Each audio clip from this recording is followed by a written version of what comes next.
Hey there, it's Steve Rhode, the original Get Out Deck guy. And as always, I'm joined by the new Get Out Deck guy, Damon Day. Say hello, Damon.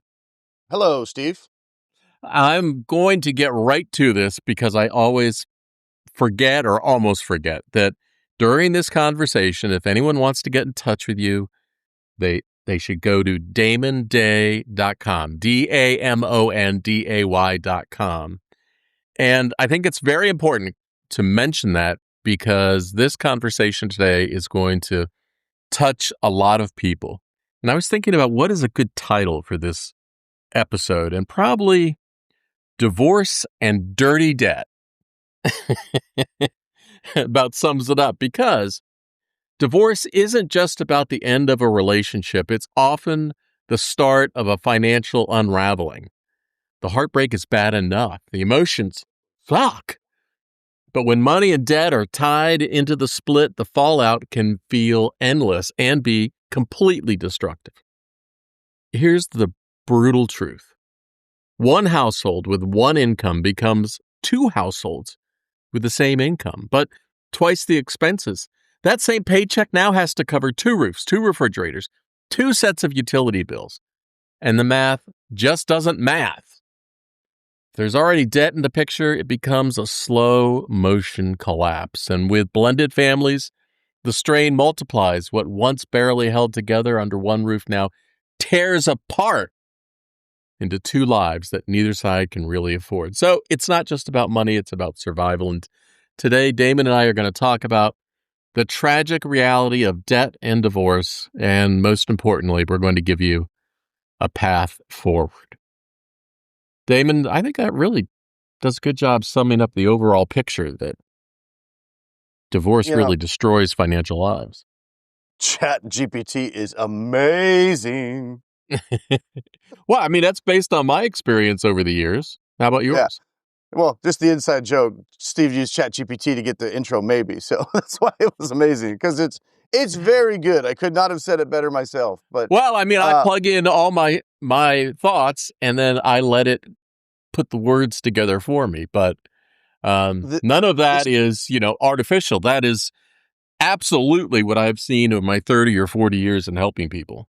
100%. This man is amazing. He's like a mad scientist back there. I'll be like, hey, Steve, I have this, which is exactly what happened. I called you yesterday and said, I have this idea. I think we do the podcast about debt and divorce because it's a major issue.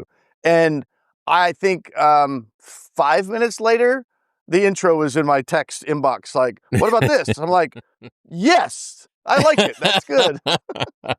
Well, that's one of the advantages of having decades of experience is I don't have to go research much. Yeah. I've lived it. I've lived it with clients.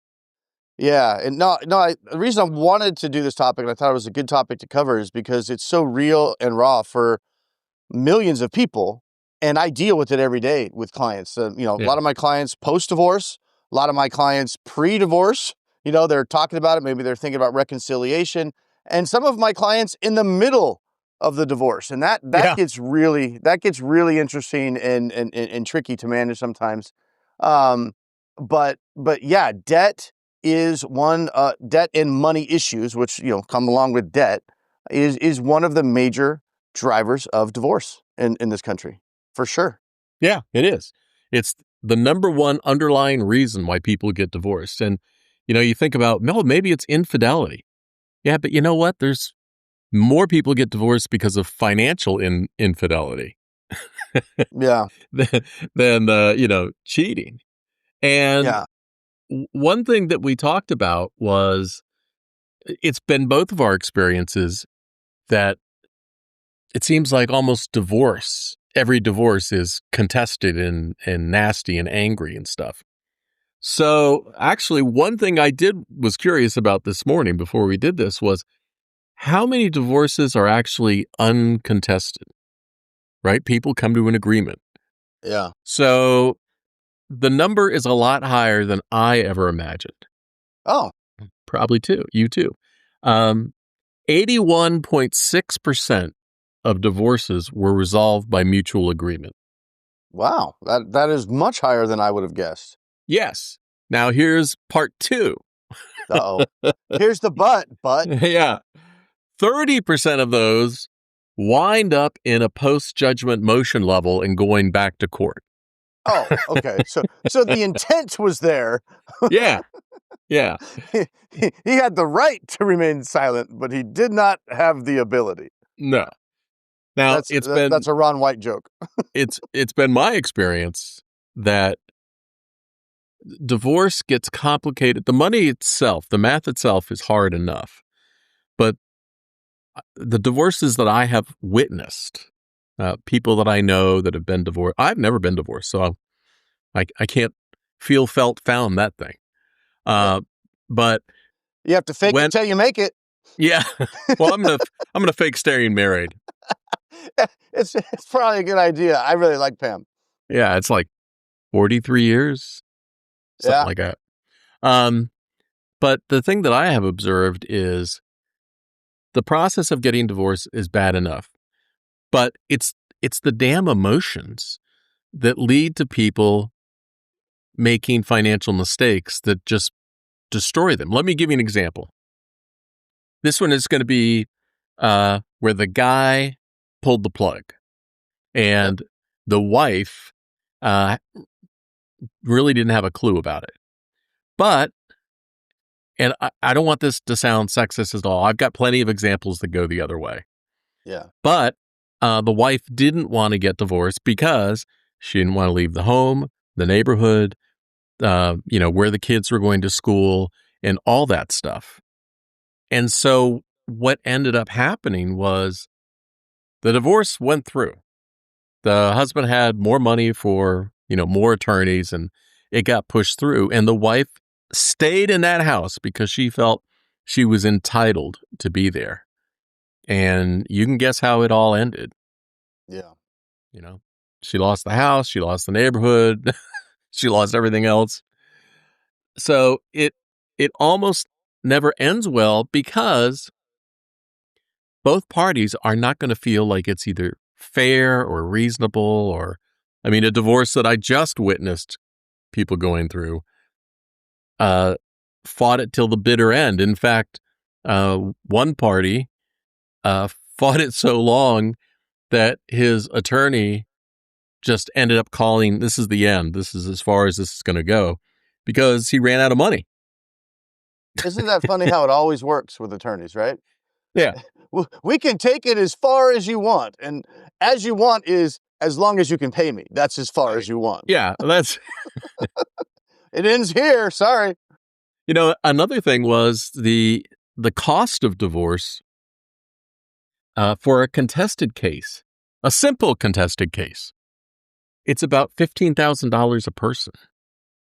Yeah, no, the lawyers always win. Lawyers always make money. Divorce is great for them. Yeah.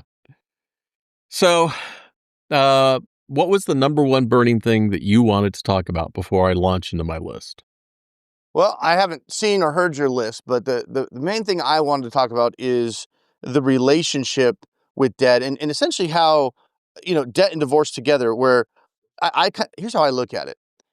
There's not as many people in this country smoke, right, as they did 20, 30 years ago, right? Because we're told or and drink. we know now, or drink.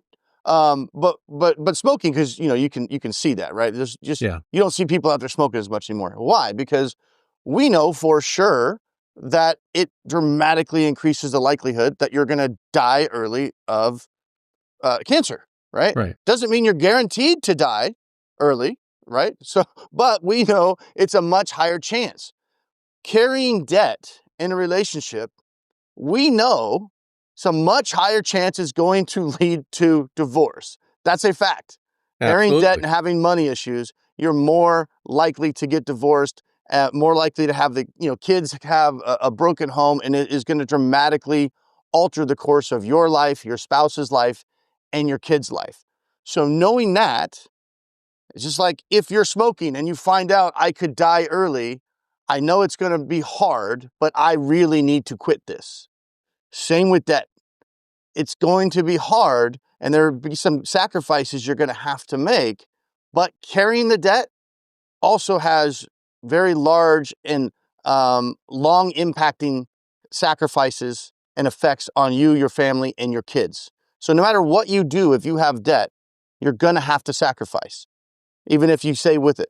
But do you really want this to be impacting your kids and your spouse in the future, right? You have to make a plan. That's my focus is if you're in debt, it will affect you. We have to get out of it. Well, that jumps ahead. That's good because that Well, jumps I didn't ahead. know what your list was, bro. Oh, well, this is down in part 3, section 5. All right. But Push it down there then. but the point that you made about having a plan is really spot on because you need to think about divorce like a business, right? You need to treat it like you're dissolving a business partnership and separate emotion from the numbers. Easy to say, hard to do. And you need to make decisions based on affordability, not revenge and not guilt. And always ask, will this choice protect me 5 to 10 years from now? I just wish, it's an impossible wish, but people getting divorced, I wish that they, first off, talked to you. And they said, okay, Damon, what are the financial landmines that we might walk into? And realize that the goal is the two of you want to separate and go your separate ways. You're never going to get retribution, right? You're never going to get the credit that you deserve. You're never going to be rewarded for the punishment that you've received. But ultimately, the goal is to get your ass out of that situation. And how can we do it for the least cost and the best chance of both of you setting yourselves up going forward? Now, Damon, what do you say to people that are getting divorced? The income is suddenly going to drop and they got a bunch of kids. Like one parent is going to take care of the kids and gosh, who knows how they're going to make it.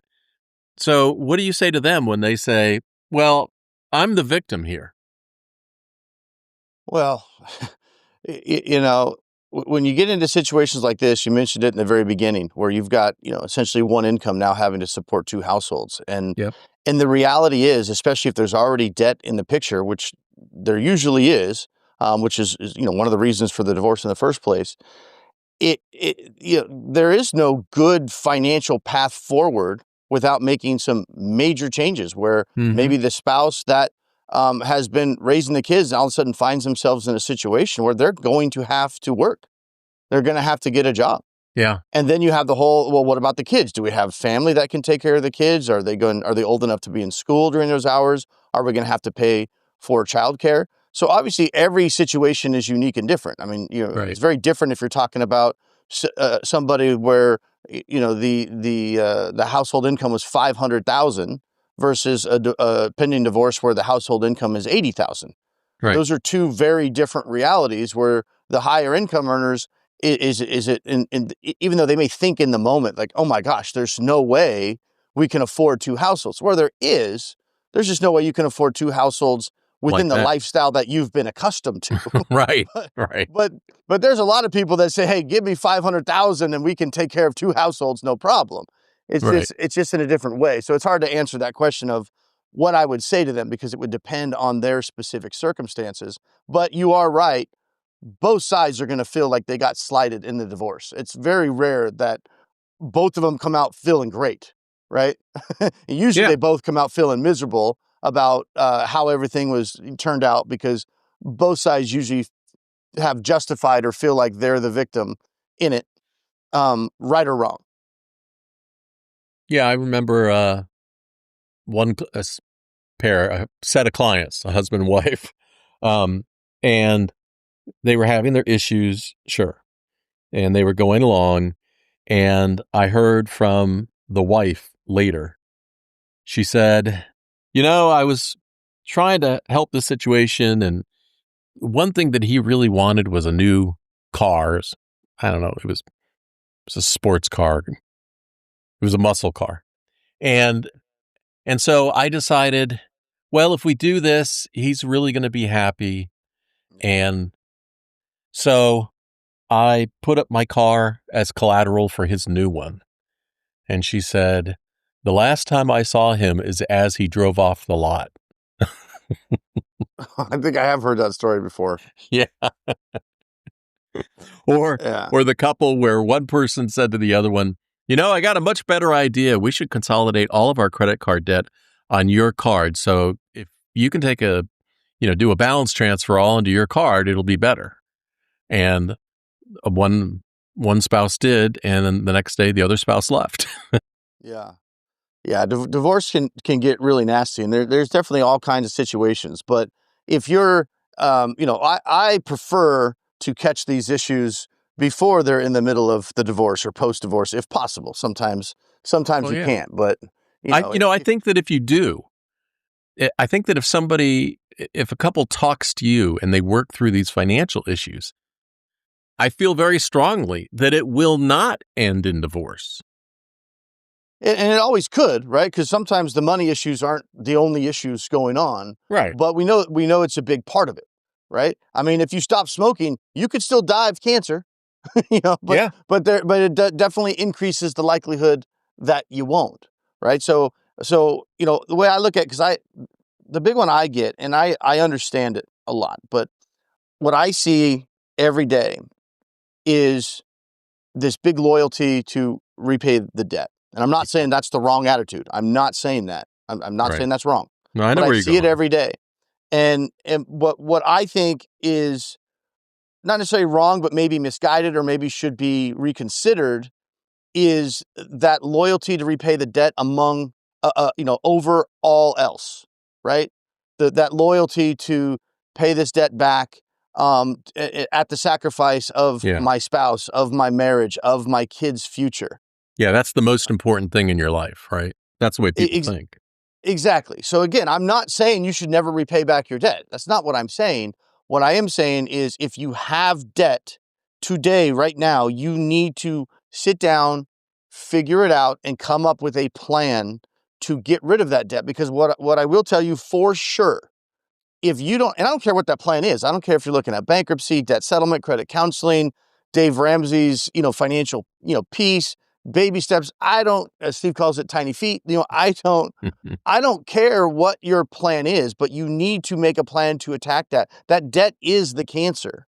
And if you don't make a plan to get your finances right, you will be carrying that debt for decades. We'll, Yeah. we'll do a show in 10 years and you'll still have the debt. Now the debt will be recycled. It'll be debt for newer, shinier cars or whatever it Yeah. is, but it will follow you and carry with you. And if you go 30 years into the future and then you look back on how much that debt, carrying that debt that rolled over and rolled over and rolled over cost you, you'll see the sacrifice that you made, making the decision not to come up with a plan to get out of this debt is probably the biggest sacrifice you will ever make, and you don't even realize it. So you need to have a plan. Paying back your creditors is a noble goal, right? And if you could do it, you can do it. But in my world, it's not more noble than your family, than Right. I know. protecting the family. You think about the people that stayed together and lived paycheck to paycheck and, were just so worn out and the relationship and everything else, and how that trickled down to the kids, the fighting in front of the kids and all this other stuff.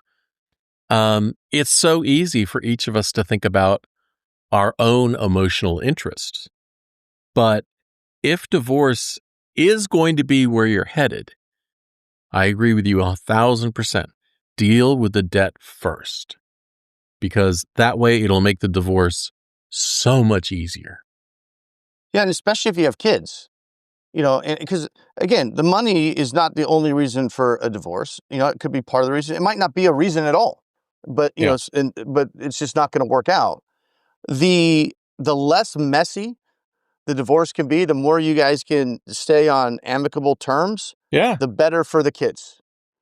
And I think the kids oftentimes get lost in Oh, absolutely. the proceedings and wait, she's going to do this or he's going to do that or that's not fair. And then sometimes the kids can even almost be used as pawns in that whole deal, which absolutely sucks. There's nothing good about divorce. It sucks. Sometimes it's necessary. I get it. But in most cases, it's just sucks for everybody. That's the Yeah, reality. and If you can the other avoid way, it, avoid it. yeah, the other way that kids get sucked into this is the weaponization of child support, Yeah. right? The husband. The husband doesn't want to pay child support for whatever reason. She doesn't spend it on the right things. She doesn't spend it on the kids or whatever. And then he gets all pissed off and doesn't want to pay it, so he withholds it. And then lo and behold, he loses his driver's license or winds up in jail or loses a professional license, all because everyone feels victimized. If you're going to split and you're going to get divorced, think through it level-headed. Okay, here's what my obligations are. I'm going to have to pay child support for X number of years. This is what it's going to be. And as long as you accept that, it's not your responsibility when you give child support to somebody else. I mean, I've seen smaller number of clients where the wife has had to pay child support to the husband. But if you have to give child support to somebody else, it's wasted energy about how they spend it. You're living up to your financial obligation. Let's do better moving forward from that point. Yeah. Yeah. 100%. But yeah, I mean, Now there's, I've got clients. I mentioned this to you before that they've been divorced for years, yeah, but they're still living together, not because they want to, which is nothing wrong with that, right. but for financial reasons, they cannot afford two separate households. And, and that's fine if you want to, they live together, co-parenting or whatever the situation is. There's all kinds of different circumstances. But if you're divorced and the only reason you're still living in the same house is because of financial reasons, because you're carrying debt, Right. that sucks. You shouldn't be living with somebody strictly for financial reasons and not being able to move forward, in your life, because you're carrying this debt. That's what I'm talking about, misplaced loyalty. Like, as long as Chase is getting their check, Yeah. my ex-spouse and I are both kind of miserable because we can't move forward in our lives. I can just imagine how weird it gets. You've been divorced 4 years, 5 years. You meet somebody, you really like them. Hey, let's go back to your place. Well, funny So story. funny. Yeah. Funny story. Like, no, I'd like to see your place. Well, so let's talk about the impact on each spouse's finances, right? You've got division of property and assets may be split unevenly. Things like retirement accounts are not split down the middle. Then you got divisions of debt like credit cards and student loans and mortgages. Again, it's hard to tell. There's no clear 50-50 line on these things. You got the loss of economic scale. We talked about it. 2 households are now more expensive than one. Now you got the cost of alimony or spousal support or child support. It's going to hit both of your credit reports. It's going to reduce your credit score. The cost of health insurance is going to go up because now you got 2 different households. And it's going to knock you way back in your retirement savings. So it's going to have long-term consequences. Now, I don't know if there's a magic wand to say, don't get divorced, let's find a better way forward. But don't do it because of emotions. So easy to say. Yeah. One of the things I wanted to bring up, because I see this, I've seen it a lot over the years. And most people don't think about this because why would you? But the impact so you have one spouse that, let's say through the divorce decree, the judge basically like, hey, you're the breadwinner, you're responsible for this debt. You have to take this debt, right? Yeah. And some of the debts are in that spouse's name, some of the debts are in the other spouse's name. But the divorce decree says the one spouse that's earning most of the money is responsible. Mm-hmm. Right. So then what happens, it's not very amicable. There's some, it's like, I feel like I got screwed or this, that, and the other thing. And then out of spite, the spouse that's supposed to pay for that debt says, screw you. I ain't paying for that debt. God, I've seen that so many times. Yep. And then the debt collectors are calling the other spouse. And I'm not going to pay that.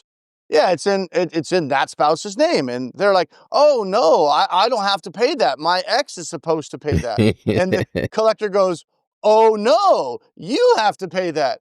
Well, can you call the judge? Mhm. But they just mistakenly think because the judge said that the Right. other spouse is responsible, that they're, but That doesn't that mean the anything. judge, yeah, the judge can't change the contract. If you have a debt in your name, it doesn't matter what some family court judge says or who should pay it. Yeah, You're always. ultimately still liable for that debt. You can be sued for that debt, even if now you can sue your ex-spouse for Yeah. not paying it, and but the creditor doesn't care about that. They're going after you, and they're gonna, if they want to sue, they can sue. They could get a judgment. They could get a wage garnishment, and there's nothing you can do other than now try to go back after your spouse. You can go back to family court, you know, pay more Yeah, pay a money lawyer. Yeah. that you probably don't have, get a lawyer, go after your spouse, and then get the judge to force him to pay it somehow. But at that point, Steve mentioned earlier, it's already bringing down your credit report. You're already getting sued. You potentially might even be getting your wages garnished already, right? So just because a judge says you don't have to pay it back doesn't mean you don't have to pay it back if the spouse that's supposed to pay it doesn't. Well, a fine line on that is, as I've said over the years, and many people living through this don't believe me at first, but you divorce your spouse, not your creditors. That's a So, good way to look at it. so you're absolutely right. My wife is supposed to pay that. Well, Yeah, here's my ex's phone number. Call him. No, yeah. his name is not on my list. I'm calling you. When Right. are you going to pay the $5,200, ma'am? Yeah. And I've seen, one spouse in that situation where one client that comes to mind is where the husband absolutely refused to pay it, you know, uh, and they went after the wife. She paid paid it off because she didn't want it raining down on her anymore. Mm-hmm. And she was going to go after him for it. But the cost of the attorney to chase him was going to be astronomical because she did take him back to family court to begin with, divorce court to begin with, and he ignored that. So Yeah. she was just going to have to keep pouring money into a bad situation. Well, and that's a big, actually very common issue with how broken the system is. If one spouse has a much higher income or, or the only income, Mm-hmm. they can kind of essentially weaponize the system Yeah. against the other spouse Yep. and just outspend them and say, well, I know you can't afford to fight this, so I'm going to drag my feet and use that as leverage to get what I want because you're going to be homeless the longer this drags out.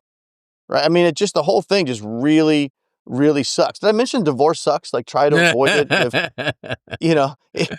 If finances are the reason for divorce and you're still in love, you still want to keep the family together and all that, get out of the damn debt. Don't let the debt and the misplaced loyalty to Bank of Right. America be the reason that you blow up your family 5 years from now because of all the stress of juggling this stuff.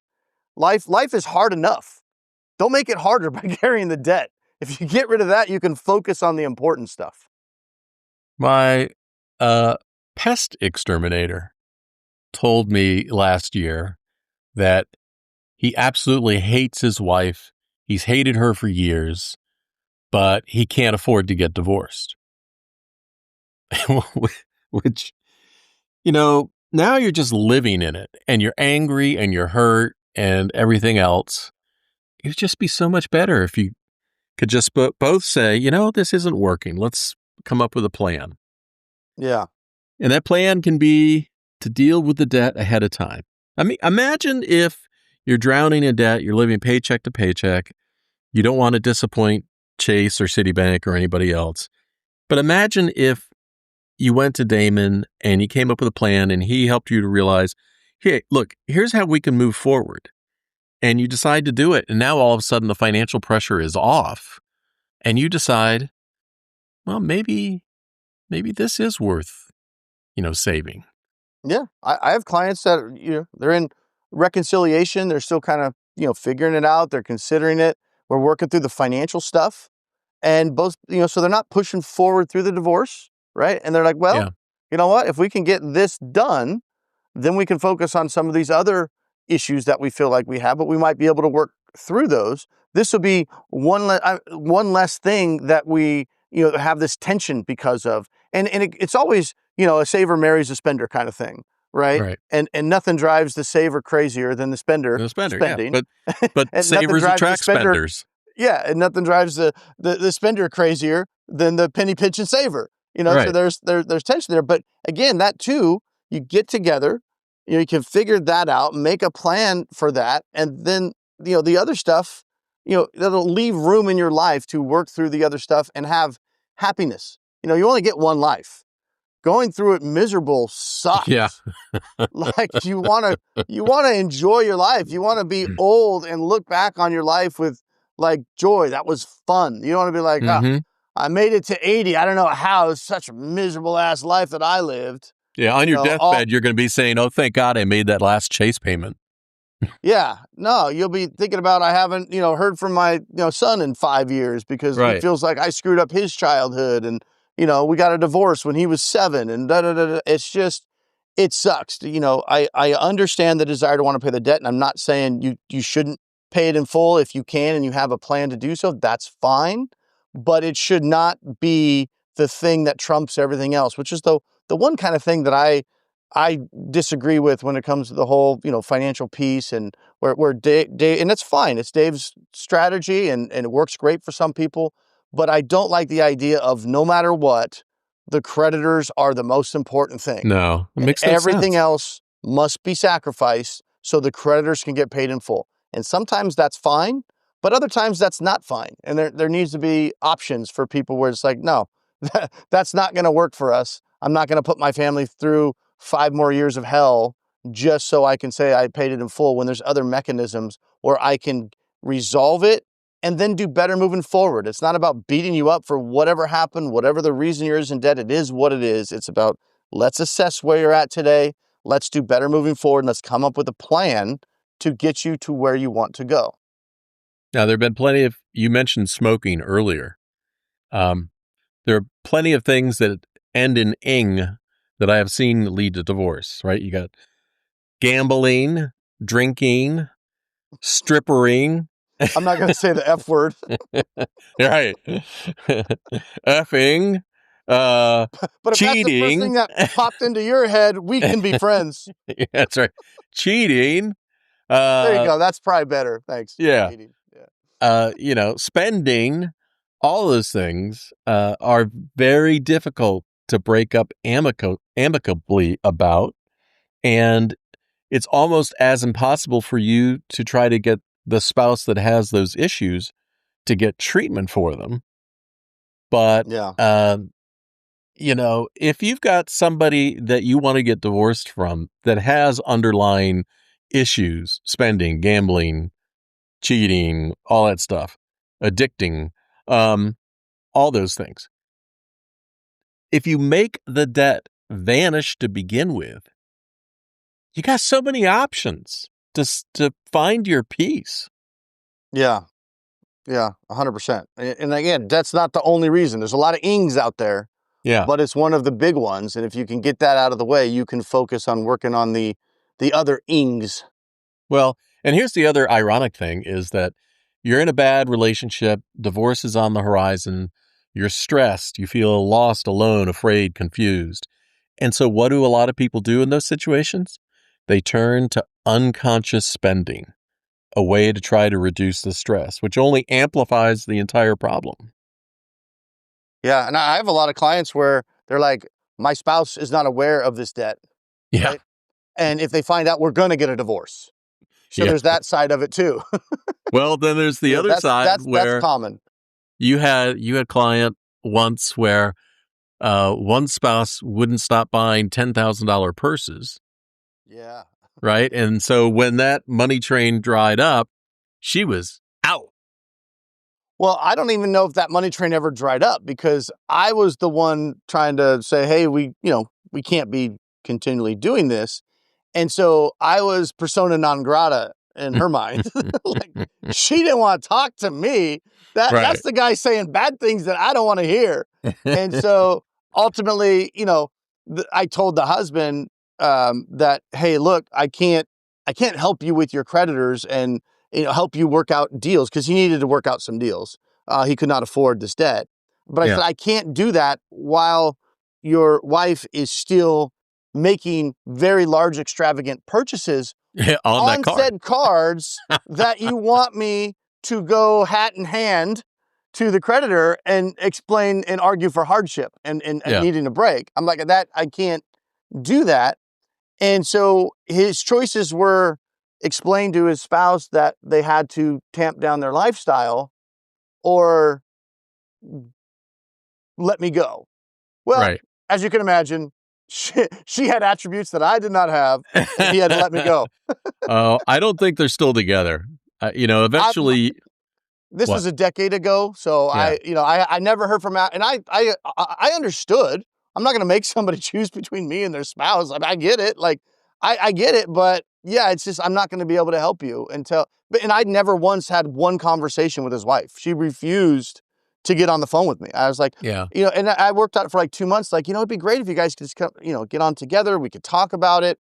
And every time he's like, okay. And every time we'd have a call, like, oh, is your wife going to join us? Oh, this came up or that came up or that. So I never once had a single conversation with her, but I was the boogeyman. Well, He's the bad man taking away the credit cards. they were having a 1-for-2 sale someplace because she was overspending so much. Oh yeah, she I dropped remember 10 grand on a purse, a and I like purse. called, and I was like, what? And he goes, well, she got a bag too.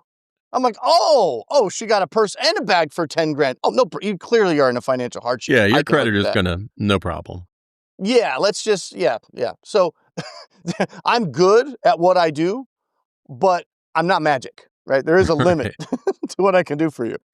Yeah, so one spot to start at first is sit down with all the bills and go through them. Look at the bank accounts. If something doesn't add up, ask your spouse, where are you getting the money to pay this? Because it always amazes me that people insist on having separate accounts and keeping secrets. But having that separate account and no transparency when it comes to finances is the beginning of secrets between spouses. And here's what always amazes me is you can swap bodily fluids, but you can't swap financial facts. Yeah. Let's get it all out there, because I did have a client once talking to the husband and wife. We're doing like a financial mediation. They were having issues and going through the bills. And I said, well, look, they each paid their own bills. Again, the financial secret thing. And I said to the wife, why do you have 2 cell phone accounts? And she hemmed and hawed and just didn't have a really good answer. And I kept pushing. I said, well, look, let's just cancel one of them and we'll save that money. And finally, she blurted out, that is for my lesbian lover. I was like, Steve, read the room, bro. I knew where this was going as soon as she mentioned 2 cell phone accounts, and I went, oh shit. Yeah. And I To kept which, pushing like, this doesn't make any sense. yeah, let's Shut cancel up, that account. Steve. Well, the cat was out of the bag at that point. Oh, and yes, it was. No, but so if you're listening to this and you are in a situation, and again, trust me, I've lived it. There's nothing you can say to me that's going to shock me. There's no judgment No. here. It's not about reprimanding you for what has happened. It's about how do we fix this and do better moving forward. But if you're in a situation where you have debt and your spouse is not aware of it, and it could be for all kinds of reasons. Could be for spending issues. It could be for trying to fix something that got out of control, trying to make things better, trying to save the spouse from the stress of whatever the issue was, because there's less income coming in. All kinds of reasons where you have one spouse that's not aware of how bad a debt is or something like that.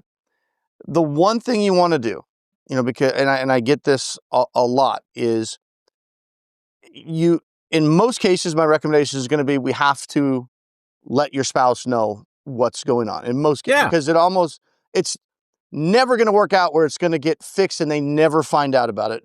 It's very rare that's going to happen. And the way they're going to usually find out about it is a creditor phone call one day on a Sunday afternoon or something, and they pick up the phone. And that's not the way you want them to find out. So I always tell my clients, we probably need, especially if you're trying to salvage the relationship because you feel like we're going to get a divorce if they find out about this. Well, we can sit down, we can figure out what's going on, why it happened, and how we can fix it. Because what I can say for sure is approaching the spouse with a plan to resolve it as you present them with what the problem is. Here's what the problem is. Here's why we have this problem. Here's what I've been doing to get this resolved. And now here's my plan moving forward. That is much better than he finds out or she finds out through a debt collector phone call, or even worse, a lawsuit, or something like that. And or you just break down one day and dump it on them. Here's the problem, and that's it. It's always better to approach bring a solution. The solution, 100%. And there's no judgment here. We'll figure it out. Yeah, people are always worried. What if I tell her? What's going to happen? It's going to be chilly around the house for a while. But we can get through this. Yeah, or sometimes you may be surprised. Sometimes your spouse might say, okay, well, that sucks, but let's get a plan. Let's do this. And then all of a sudden you get closer. I've seen that happen too, where it's like, there's some initial shock and surprise, but then, it's different personality types. That spouse may surprise you and like, hey, let's rally the troops. Let's figure this out together. Damon, I feel really bad because I had like another 10 pages of tips and notes and stuff that we're just not going to get to. So this is kind of a deep subject. If you're listening to this, if you're listening to this and you think that Damon can help you and your partner work through these issues and find your way to the other side and deal with the debt, then reach out to him and let him know that you heard him on this episode. And let us know how big of a topic divorce is in your life. And you can find Damon at damonday.com. Damon, I will see ya. Going through the big D and don't mean Dallas. Peace.